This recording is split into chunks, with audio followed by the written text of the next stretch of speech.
Hi, I'm Dave for Rock Radio UK, and this is Jonny from Nothing More. Hello. How you doing? Not so bad. You're looking well. You're looking relaxed. Yeah. Got the coffee as well. You're looking chilled, man. I got my coffee, so I'm very happy. This is what are we at? 4 in the afternoon, Yeah. and this is basically the morning for me. Okay. I'm on a pretty late schedule. Yeah. Yeah. You just come back from Manchester. Played there last night. You're in Yes. Bristol tonight. Yes, Manchester was an incredible sold out show, and London the night before that. Yeah. Almost sold out in London. It was. Yeah, both nights were amazing. So Yeah. I have high expectations for Bristol. You know, they have big shoes to fill after these last two. it's a Saturday night as well. Everybody be out. Oh, it's gonna be great then. Yeah. Okay. So, what is occurring in the Nothing More camp? Oh, you got a new single out at the moment, haven't you? Yes. So we released "If It Doesn't Hurt," our first single off of the new album. Right. We'll be releasing probably another single in the next few weeks, maybe 2-3 weeks. I'm not sure, somewhere around there. And then what's going on? Yeah, I was shooting a music video for the next song, and then we have we're finishing up this European tour. Then going home for just a few weeks, and then to like shoot a music video and get ready for the next tour, which is a big U.S. tour. Right. Okay. With Wage War and a band called Sleep Theory. Yeah. And I forgot who we affirmed for the don't ask first. For the first, anyway, I think we're gonna have a 4-band bill, but anyway, Okay. it's gonna be great. So it's exciting times here. I mean, you took quite a time to get Spirits out. Mm-hmm. I mean, but I think that's reflected in like the intensity of the writing. Does that sound? Yeah. Spirits was much more of an involved process in the sense that we went a lot deeper on that album, whereas this album coming up is much less of a deep, really, what's the word? It's less winding and like introspective, and Spirits, there's a lot to chew on. It's very dense. This new one is just very in your face, immediate, big choruses, very radio friendly, because we felt like we spent a lot of time on Spirits. Yeah.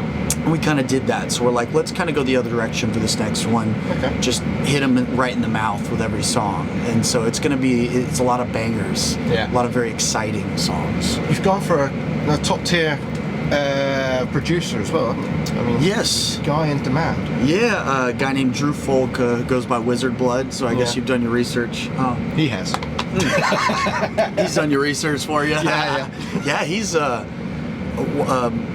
just an amazing producer to work with. Just very, he's very neutral, and that's what I like about him. Like we've met tons of producers over the years, many who are very talented in their own respects, and with him,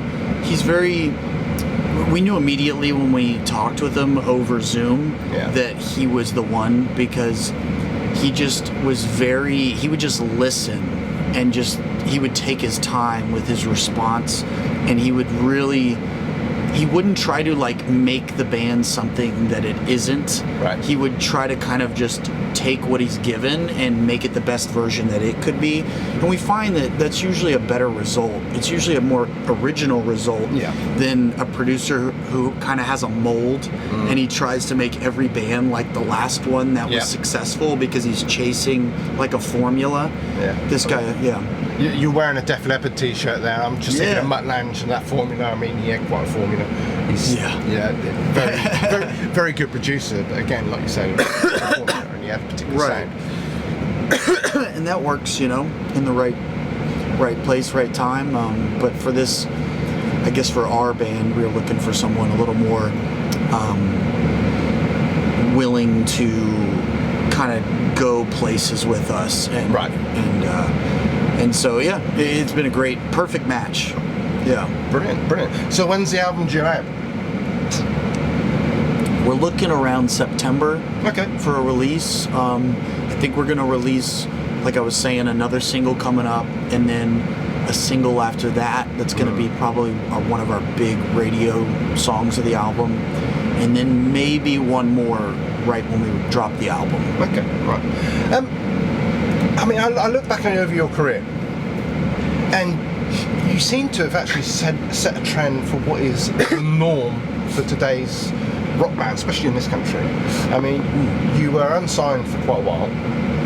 You then self-funded a banger of an album, which got you picked up by a record label. Right.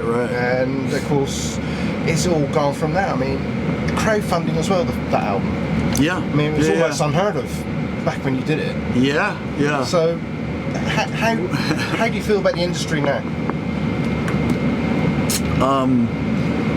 It's such a fast-paced landscape in how quickly it changes. I feel like every few years it's kind of a different formula that the labels are chasing, or kind of a different way of marketing bands or releasing singles. I think now is, I don't know, I mean, I wish we would have had the tools at our disposal when we were trying to make it. I mean, social media was there, but it wasn't nearly like what it is now, with people getting discovered on TikTok and Instagram. But it is, we were using it and kind of going that route, but we had much more of a limited sphere in the sense that we really had to grow organically, like face to face. We had to hand out demos. We had to go play shows. Whereas now, if you do it right, you can kind of have an audience globally that you facilitate through TikTok or Instagram or whatever, or YouTube. But a good example of that is Electric Callboy. Yeah. They just blew up in the last 2 years, and we're playing with them on the weekends in Germany right now. Okay. And they went from playing, to 1,000 people or whatever to like 10,000 because their music videos on YouTube just did so well. But there's a double-edged sword to all of that, of course, which is, even if you're incredibly talented and you're on TikTok, there's the entire world of other talented people using the same tool as just as easily, because they all have one of these. So the barrier to entry is much lower. So it's a double-edged sword. It's exciting because everyone gets to have their stab at it, but it's also, you're in a sea of people's, so you have to really fight to stand out, probably even more. Yeah. Who's standing out for you now? Man, I've been listening to lately a band called Normandy. They're a British band, I think, and they're one of those bands where I'm like, how am I just hearing about them, kind of a feeling, because they've had a few albums now. I'm loving their stuff. I'm trying to get them on tour with us at some time here in the future. So I would say Normandy, and then also a band called Ashen. Yeah. They're a little heavier, but they're, I think, a French band. And I've been talking with them on Instagram as well. I want to do like a feature, some vocals with them and stuff. Right. So I like to reach out to bands that are maybe where we were 10 years ago or 5 years ago, and try to, if I really like them and think they're doing good, I try to help, because that's what I would have appreciated when I was younger. I think it is appreciated if somebody of your stature does reach out and just say, come on. Enjoy the ride, guys. Yeah, exactly. So, where do you see yourself now in about 2 or 3 years' time? 2-3 years' time, I would say probably doing, selling out pretty large venues in Europe and the US, and expanding to Brazil, finally. We've played a lot in Canada and Mexico, and we've touched Japan and Australia, but I would see us doing well in Japan and Australia finally, because we haven't had a lot of chances to build over there. So I'd say getting close to doing arenas, but I think arenas maybe 3 years, maybe. Okay. 3 to 4. Okay. Thinking of Asia, you got SiM with you supporting tonight as well. It's such a great band. Yeah, great Japanese band, just killing it every night. Yeah, I was listening to it on the way up, and it was just like, why have I not heard of these guys before? So right. It's just like brilliant stuff. You'll love them live. They're very high energy. Yeah. Okay. Very good. I'll let you drink the coffee. But I suppose everybody asks this question, Scorpion. Oh yeah. Come on, tell the story. I'm sure you've told it a million times before. Well, we don't have it on this particular tour. Yeah, it's under construction right now. We're building kind of a new show experience for like the next album cycle. Right. So we're kind of in between right now, because over the years we try not to just keep doing the same thing. We want to keep evolving and surprising people. So this trip was a little bit more, we had to be kind of efficient with this trip and tight with our space. But basically, the Scorpion Tail is, like a metal creature that was built by our bass player, the mad scientist Daniel Oliver. And it's just, in a nutshell, it's a MIDI controller, much like you would see someone controlling guitar pedals with effects on their guitar. I'm using it in the same way to control effects on the vocals and on the guitar and the bass. Okay. So while they're playing and while I'm singing, I'm actively affecting and remixing what we're performing. So it's like a real-time DJing experience in a sense. So that was the concept, and we'll be probably bringing it out again. But right now our bass player, like I said, is building this giant animatronic robot that's like a light drum machine thing. So have a lot of plans for the future. So maybe the Scorpion Tail will connect to that in some way and evolve.